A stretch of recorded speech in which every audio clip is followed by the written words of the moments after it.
Please come here. Good afternoon. I would like to welcome all of you to our conference. Some of the people, they are still on their way to Zakopane, which probably you know is not very easy and very heavy traffic, but I hope they will come and soon. Thank you very much for accepting our invitation and for coming to Zakopane. I hope you will enjoy the conference, you will enjoy the other events we have prepared for you, and I hope you will enjoy being in Zakopane.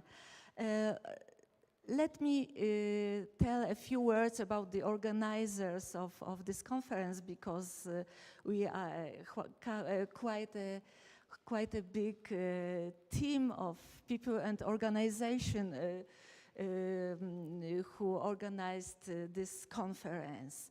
The scientific board of this conference are Professor Dorota Folga-Januszewska. She's a professor at Academy of Fine Arts in Warsaw. She's deputy director of Wilanów Palace Museum in Warsaw.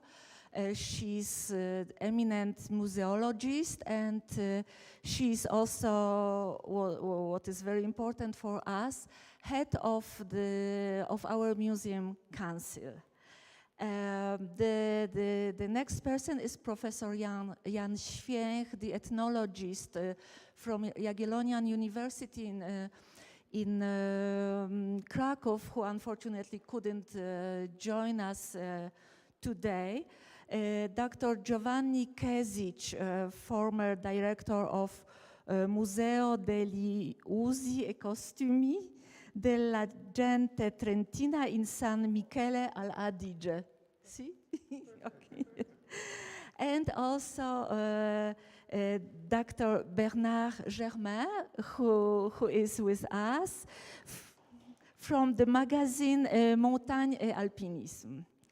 The curators of the conference are Rosa Laura Romeo, who is program officer of Mountain Partnership. Mountain Partnership is an organization within FAO, which is the agenda of United Nations in Rome. Aldo Audizio, very friend for so many years of the Tatra Museum, and expert in international projects, and me, the director of the Tatra Museum, Anna Wende-Surmiak. But the brain of the conference is my colleague, Emilia Pomiankiewicz-Wagner, who had this idea of the conference, who organized most of the things, and who is the right person to ask her all questions about organization and about the conference. Our partners are Małopolska region and Polish Ministry of Culture and National Heritage. International Mountain Museums Alliance, with its president Carles Capellas from Sabadell in Catalonia. Let me say a few words about this organization. This is an alliance which we founded in 2015 in Rome, and we are 5 museums to be members of this organization. Every year we meet in a different museum, and today we have had a meeting in our museum. The next partner is, of course, Mountain Partnership and Mrs. Rosa Laura Romeo. and also permanent mission of the Republic of Poland to the United Nations organization in Rome with Mr. Ambassador Artur Polok. Our operational partners are PKL Polish Cableways, Nosalowy Park Hotel and Spa, and Zakopiańska Restaurant. This is the whole list of people and places who have supported us in this conference. Now I would like to ask Rosa Laura to say a few words to us. Thank you, Anna. Thank you very much. Well, allow me to start thanking Anna, Aldo, and Emilia for organizing this event. As you have heard, I work for the Mountain Partnership. The Mountain Partnership is the only United Nations alliance devoted to mountains, to support mountain development, to support mountain people. FAO stands for Food and Agriculture Organization. So perhaps you might think, what's the relation between food and agriculture and culture? And we think the relation is really very strong and very deep, and we are very proud to be part of this alliance and to have hosted its launch in Rome. If we want to keep mountain alive, if we want to really enforce sustainable mountain development, we need to support mountain culture. Mountain culture are as important and even more important than mountain biodiversity, mountain services and things that we look at mountains for. Mountain culture is really the backbone. And if we don't support mountain culture, if we lose mountain culture, if we lose mountain people, if we keep losing the specificity of mountains, all the languages, all the traditions, all the beauty of mountain people, we are losing a lot. And we lose something that we'll never get back. So it's really important that in the United Nations word, culture, the human side of culture is present and supported. So we are very pleased to have the Tatra Museum and the Museum of Torino of Mountains within the Mountain Partnership. We stand ready to support IMA in the future years, and we think that this is a very important asset for the mountain agenda. Without mountain culture, tourism will disappear, because tourists live because there is culture, and without tourism, most of the mountains of the world will be totally empty. So we stand ready to keep supporting this, to work with you all, and we have a lot to learn from you, so thank you very much for this. Thank you very much. Thank you very much, Rosa Laura. Aldo Audisio, a few words? Cari amici, mi scuso per non essere nella condizione di salutarvi in inglese o polacco, cercherò di essere breve. Dear friends, I'm sorry, I really apologize, I cannot say hello to you in Italian or on English or Polish, but I will try to speak shortly. Partirò da un ricordo. Un giorno di una quindicina di anni fa feci ritorno a Zakopane, arrivando da Cracovia. Prima ero venuto altre volte dalla Slovacchia. I will start with a memory. One day, 15 years ago, I was coming back from Krakow, and I arrived to Zakopane. Of course, I was visited before Slovakia. Qui incontrai Anna Wende Surmiak, che non era ancora direttrice del Museo dei Tatra. Con lei, con il Museo Nazionale della Montagna, che allora dirigevo, abbiamo organizzato, non le ho contate esattamente, una decina di esposizioni o più ed eventi vari a Zakopane e in Italia. Here, when I came, I met Anna Wende Surmiak, that wasn't yet the director of the Tatra Museum. And with her, when I yet worked and was the director of the Museo Nazionale della Montagna a Torino, we organized at least 10 exhibitions together and many, many other events.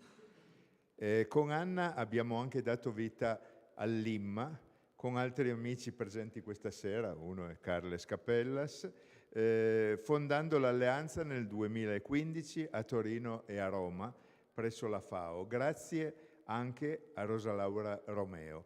Questa meravigliosa collaborazione è continuata fino ad oggi.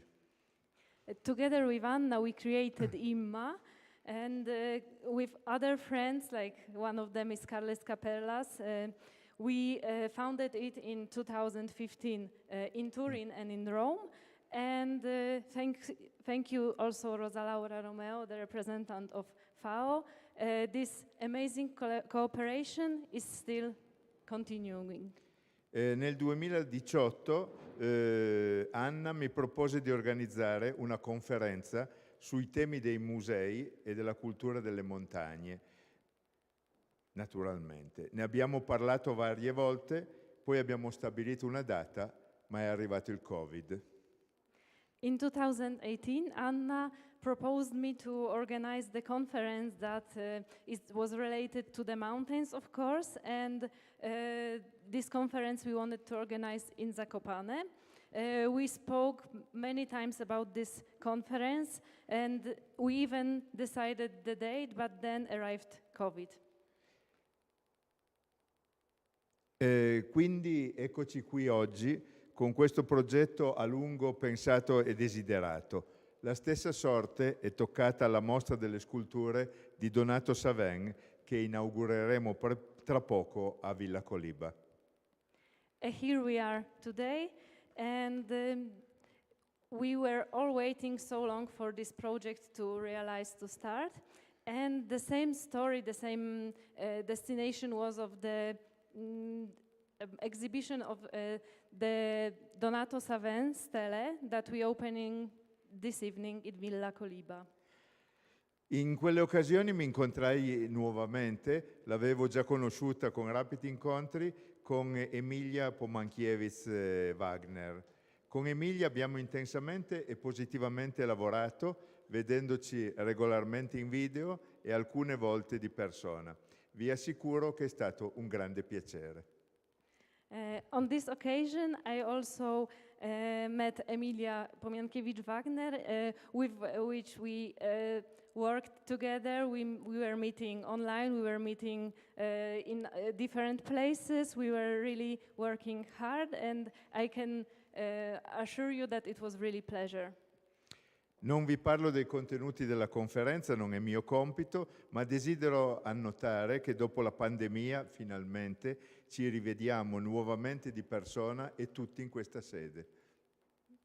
I will not tell you about the conference because it's not my task, but I would like to highlight that after the pandemic, finally we are meeting here in the building, one of the most beautiful here in Zakopane. Grazie Anna, grazie Emilia, grazie a tutto lo staff del Museo dei Tatra, grazie a voi che siete qui questa sera e arrivederci tra poco per l'inaugurazione della mostra, arrivederci in questi giorni e in tante future occasioni. Thank you very much Anna, thank you Emilia, and thank you all the Tatra Museum team. Thank you for being here with us, every one of you. And then in the afternoon, we will open the exhibition, and these days we will be meeting more often. And I would like also to welcome every one of you. I would like just to tell that the conference connected and gathered people from many countries. We are more than 10 countries gathered here or online to join the conference, to discuss the different research, to share their research experiences, to tell about their knowledge, to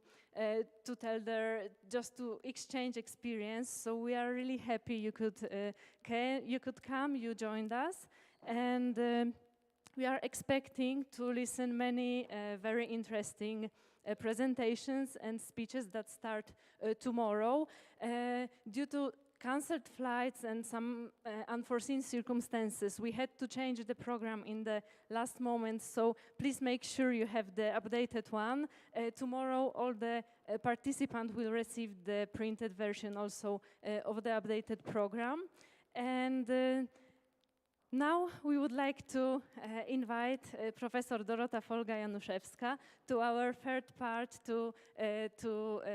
to the main important lecture, the opening lecture that is connected to the subject of the museums. And she will present the lecture, New Old Functions of Museums in the Contemporary World and Museotherapy. Thank you. You would like me to use the microphone? Okay, okay. Good afternoon, or nearly good evening. Thank you very much for this invitation. It's really a pleasure. It's just a pleasure to be with you and to join some observation.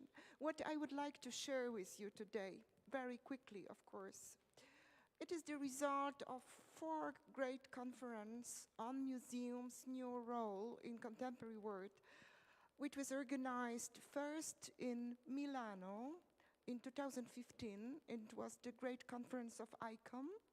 Then it was the conference in Shenzhen in China in 2016. And I stressed this one because it was the first time when the new resolution was signed, resolution entitled Responsibility of Museums Toward Landscape. And then quite a new movement was born, and the great conference in Venice in 2018, it was the conference of OECD. It means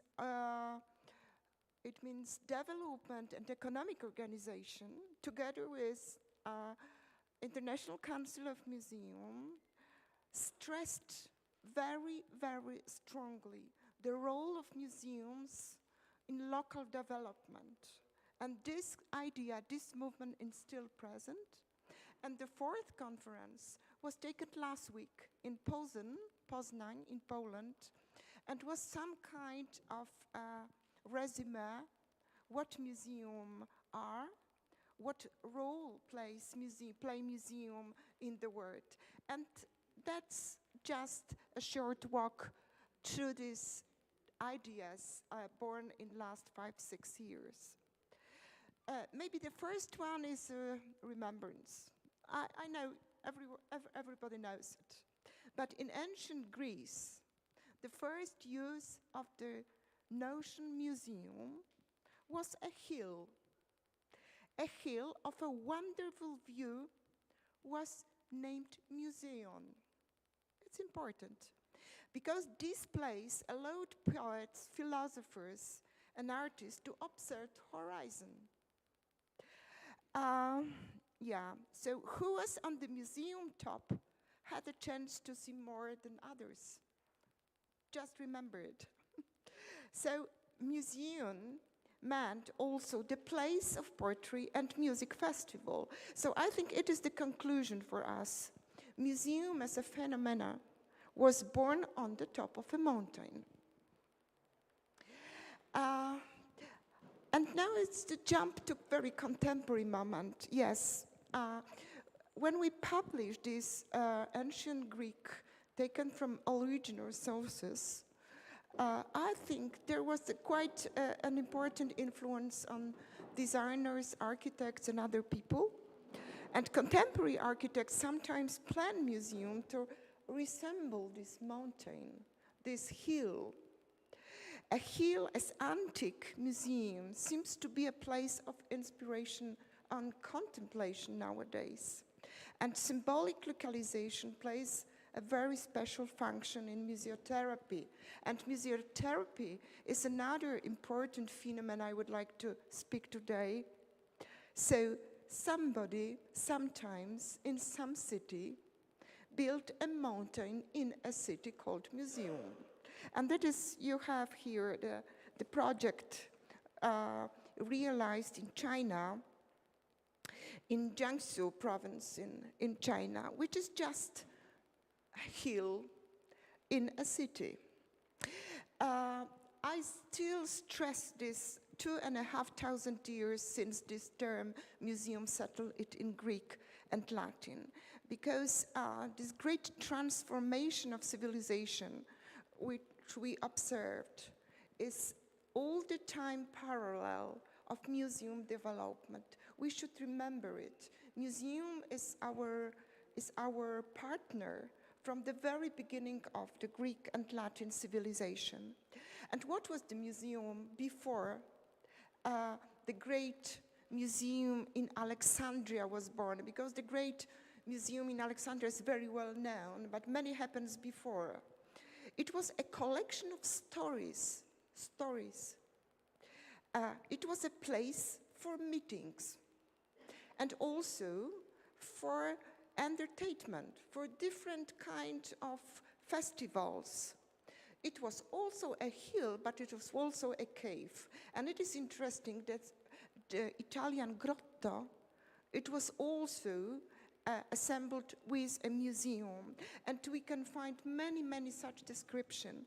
We can quote Strabonis, we can quote other writers and philosophers. And nowadays, when many Greek texts are scanning from the original, and they are not translated as it was the past from Greek to Arabian, from Arabian to Latin, and from Latin to different contemporary European languages. And nowadays, many of these old Greek texts are translated directly from Greek to contemporary language. We find this word.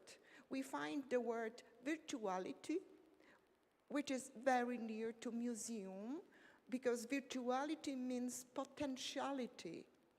And potentiality is something which is very deep hidden in the museum function.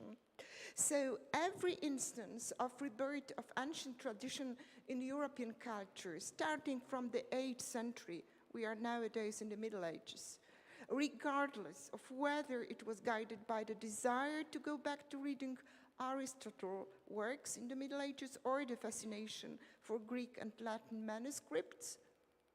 In quite an early time, in 13th and 14th century Florence, or a fresh discovery of ancient study in the Renaissance was at the same time a return to a museum view as place of study and education.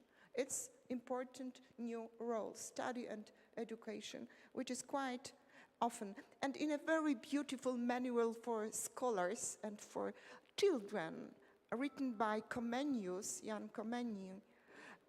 It is also in English a definition of a museum. What is the museum? It is a place when you can study, you can learn everything. So what really changed during these last centuries? From one side, many things changed, but from the other side, it is kind of sinusoidal. Sometimes we find museum plunged into materiality and artifacts. Sometimes we find museum as a stories. It means narratives. It means different kind of exchange thought among people, and that's something very, very funny when we are analyzing the history of museum. You can see the Kunstkammer in Gotha in Thuringen. You can see National Museum of Natural History in Paris. A very strange idea to collect bones, animals, everything from different places and put everything together in one place and described it very carefully. Quite a new organization of the brain. Never before so hard. But you can go to Sigmundskron, Rudolf Messner Museum, and see something different. You can see everything little taken from different part of the world, from Nepal, from Argentina, from Italy, from France, and put together in one exhibition. And everything in a Middle Age castle in beautiful place in Bolzano. So it is also a museum. You can see. So when we ask how museums changed or how museums are changing in the 21st century. We ask, in fact, how the world changed and how we perceive the reality around us. I would like you to just look on these 3 photos. The first one is in Stettin. It is a very hard structure of the museum, the building. The building called Dialogues. It is a special place for the people who were born in Germany, in Poland, in Jewish area, in North Europe, and they have the place for meeting and to tell the story about hard and beautiful times in their life. So it is one idea of museum. Another place in the middle is the Museum of the Second World in Gdańsk, Danzig. Strange, horrible history in contemporary narration, very specific architecture, which give us a feeling of space, which is not a space for everyday life. So it is also the museum as theater of the history. And that is, you certainly will visit soon. It's in Abu Dhabi, the Museum of Future, opened last November. And this museum will host you for the ICOM conference in 3 years. So we can imagine the places we live and we experience the museum life. So I would like just to point out a very brief scenario of changes in museums world. I think that on the one side, museums, God bless you, museum is a mediator. Museum is a place for meeting. Museums is to tell the stories. It is the best way to educate emotions from the very little childhood till the senior times. But from the other side, what we perceived just recently in Ukraine, a museum in war and conflict times is also a very important place because it is the place when we keep in our mind memories of the past and we feel everything is disappearing because of the conflict. So these two roles of museum is extremely important in nowadays. And in this brief scenario, we would like to point out several functions of these contemporary museums. First is for me museotherapy. I will tell you later just a few words about it. It's a notion we put into the museological dictionary just recently in Canada, in New Zealand, in Japan, in France as well, and also very vividly in Kielce, in National Museum in Kielce in Poland, is the center for this museotherapy. What does it mean? It is a very close cooperation with medical experts together with museum experts to offer people special spaces for different therapy. This therapy is very, open for different problems, from the very, let's say, psychological till very specific, like cancer problems. So, museotherapy, please remember this notion. Of course, museum is sustainable development. So everybody is discussing this problem everywhere. What does it mean in museum context? Just let's try not to damage everything. And that is, for me, the meaning of this notion. It is also another important function, extended museum. It's because of this resolution of UNESCO in Shenzhen, responsibility of museum toward landscape. Extended museum means the museum is the center of knowledge to share with the neighbors, to share with the local governments, to share with national governments. It means to teach how not to damage everything we possess around. And of course, museum and local development, it's obvious touristic, cultural function of motivation for the people to develop everything what is needed for the touristic movement. But it is, let's say, outsider functions of museum, but there are also inside function for museum. It's participatory museum. How to build a museum with the participation of people which are nearby or which are some long distance away, but they influenced very much everything: collection, idea, education. Participatory museum is the museum who ask and not only tell the people how the collection should be. Inclusive museum is a step further. Inclusive museum means the museum links people. Inclusive museum plays special role in the territory of post-colonial changing development. Of course, to do all this function, we need digital feedback. We need what we know neuromuseology. It's the science how we should construct museum, exhibition, everything, that the perception of the people is, let's say, proper to the meanings and proper to the collection the museum possess. And of course, at the end, museum of change. We know that we use artificial intelligence for many functions, and we have some problems with the interpretation of artificial intelligence.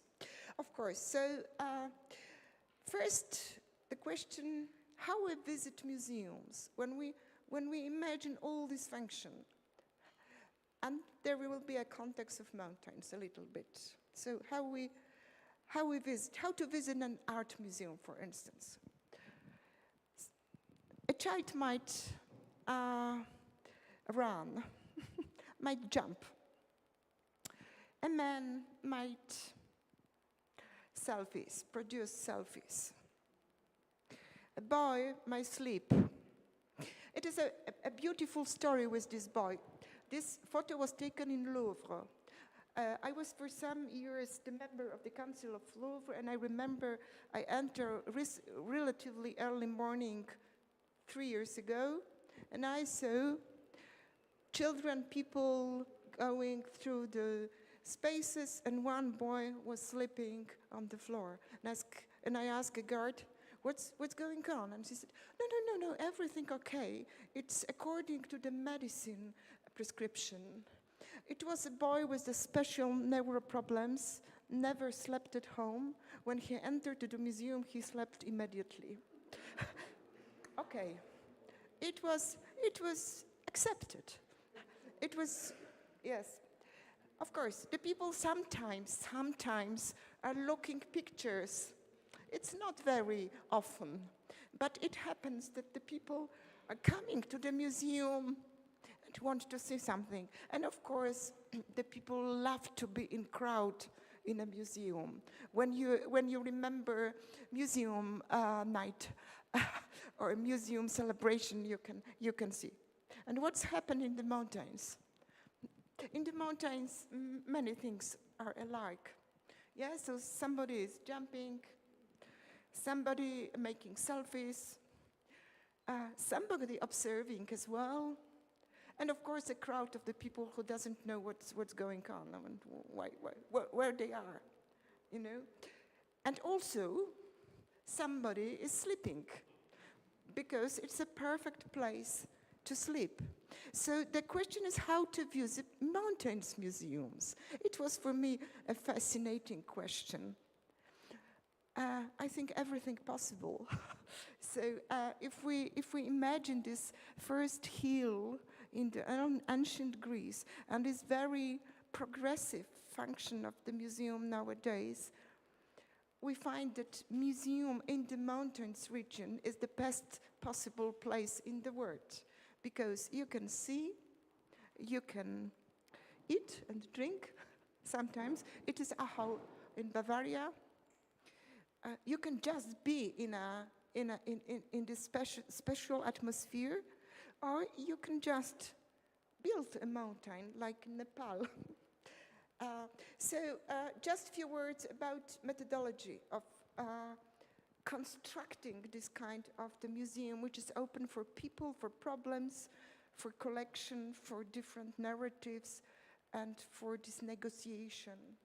First is, of course, neuromuseology. I published this text in Brno. At the Masaryk University in Brno is a very special courses of contemporary museology. And they asked me 1 year to come for that. It was very interesting because many museum staff studying there noticed that such kind like theory of color, theory of perception, are a fundamental knowledge to make exhibition or to make just a kind of contact with the people. When this neuromuseology was put into life, this new idea of museotherapy was born. So quite a number of Canadian colleagues in France, and also in Kielce. Professor Robert Kotowski in Kielce is a high-quality specialist in this field nowadays, noticed that it might be a very important contemporary role for museum. And if the museum is in the mountains, the role is perfect because you can work.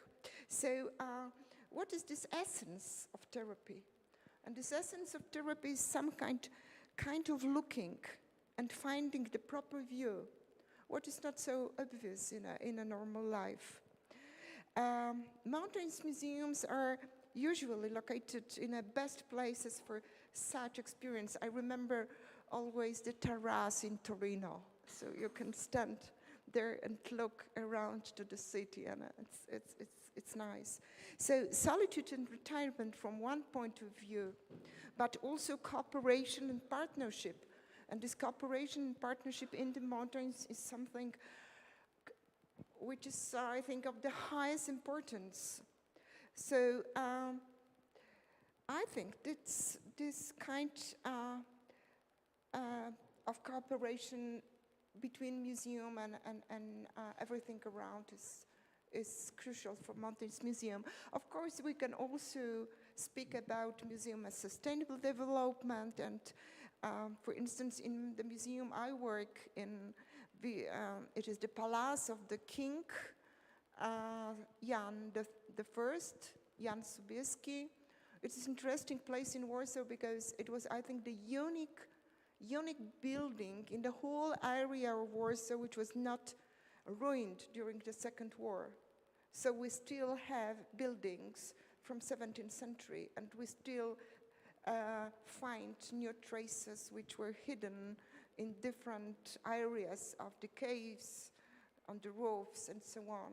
You certainly now Warsaw were totally destroyed at the mid of 20th century. An extended museum, another notion which I would like to stress.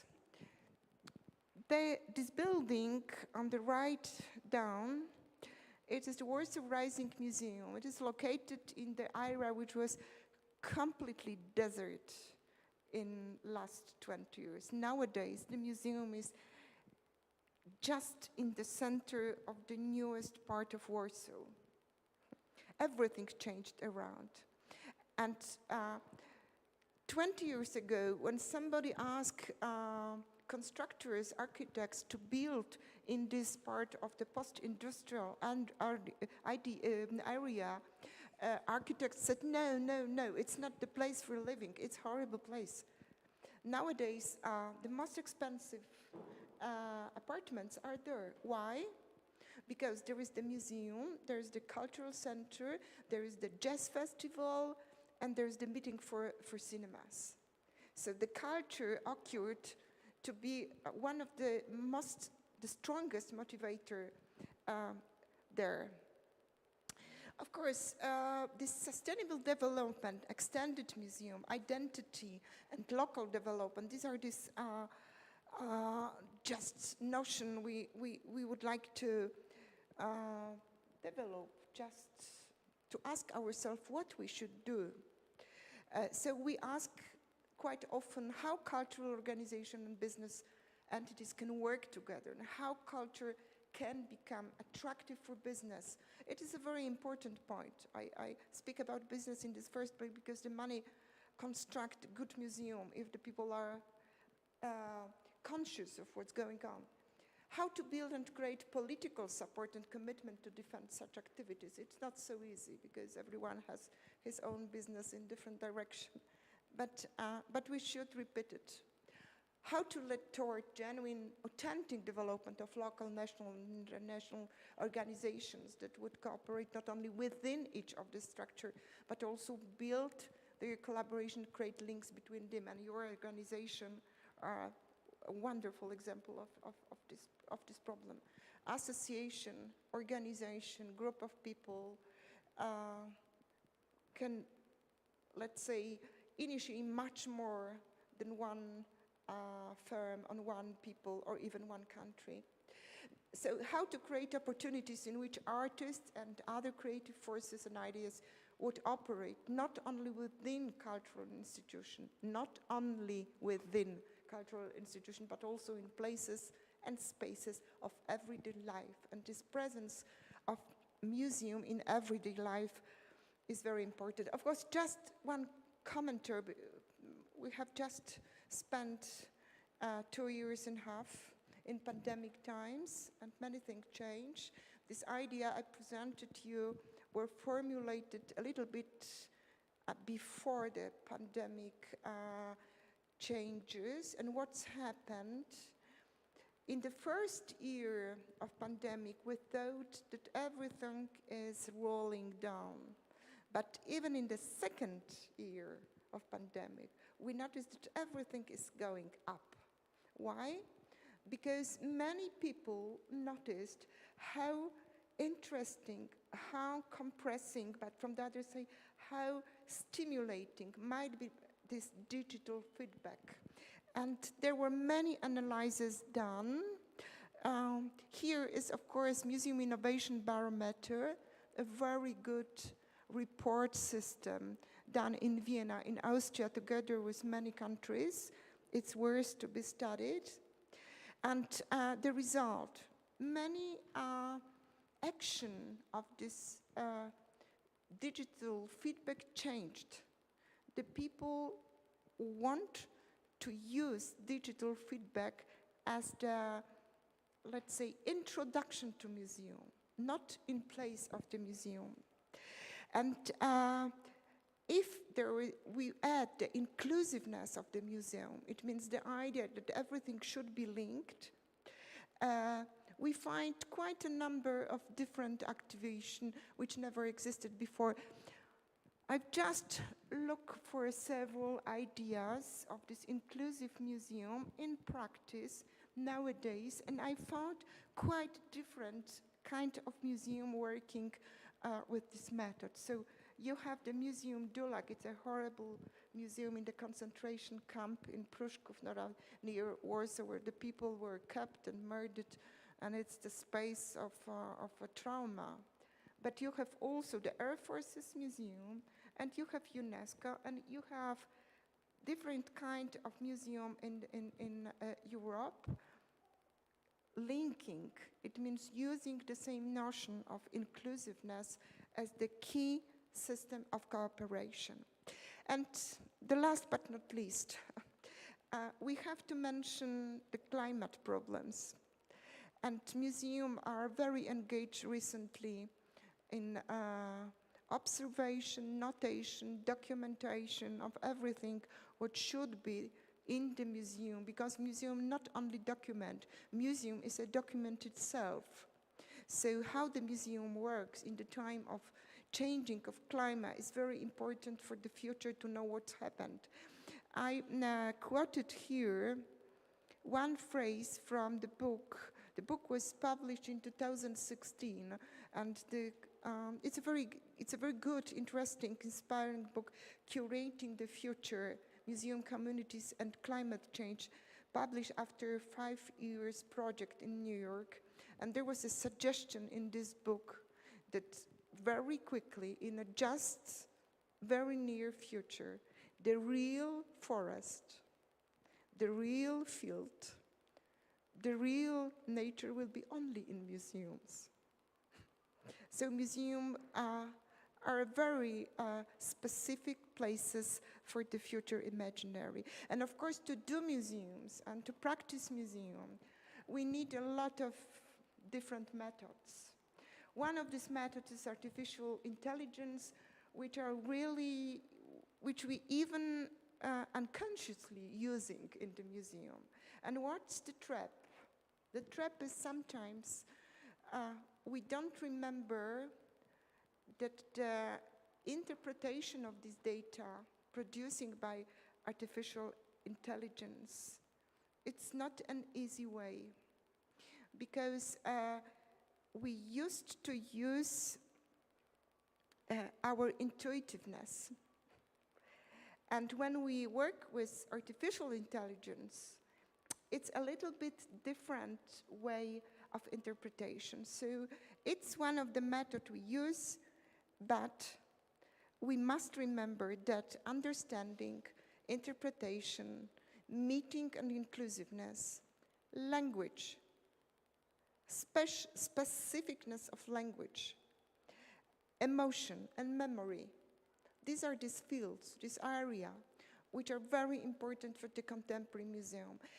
And just really at the end, what's happened after COVID time, what's happened after analyzing of these first ideas? It happened that when we did the great, let's say, question project for the people in 9 countries just seven months ago, we noticed that what the people really would like to have in museum is the sensorical activities. It's not only seeing, it's not only listening, but it's touching, it's being, it's feeling, everything together. And it is interesting because several years ago, in 2017, Constance Claassen published a wonderful book. The book is entitled The Museum of the Senses, Experiencing Art and Collection. And she stressed very strongly that the future for the museum is a kind to create space of sensitiveness, sensitivity, which is just nowadays absent in a normal reality.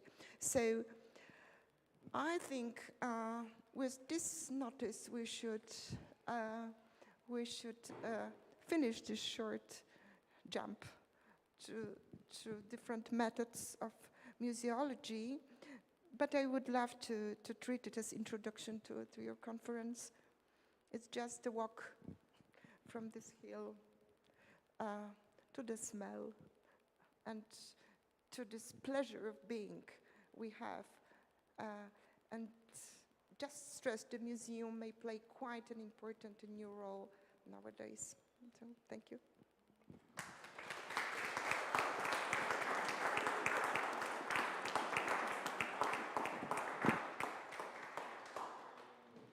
Thank you, Professor. Thank you very much for the introduction to the museum's world. And it's really a great beginning of our conference, Mountain Panorama. Tomorrow we will continue. And now I would like to remind you some details of the schedule for this evening. We would like to invite you now to the Koliba Villa, the first villa built in Zakopane style, where we will go together, and then you will have the possibility to visit this villa with during the guided tour, and then we will open the exhibition of Stele of Donato Savin, and after that we will have there a cocktail party until the evening. So enjoy the time with us this evening, and tomorrow we will meet here. We are waiting for you at 8 a.m. we will start the registration and we will begin the first day of the conference and with a debate related regarding the museums in the mountains areas.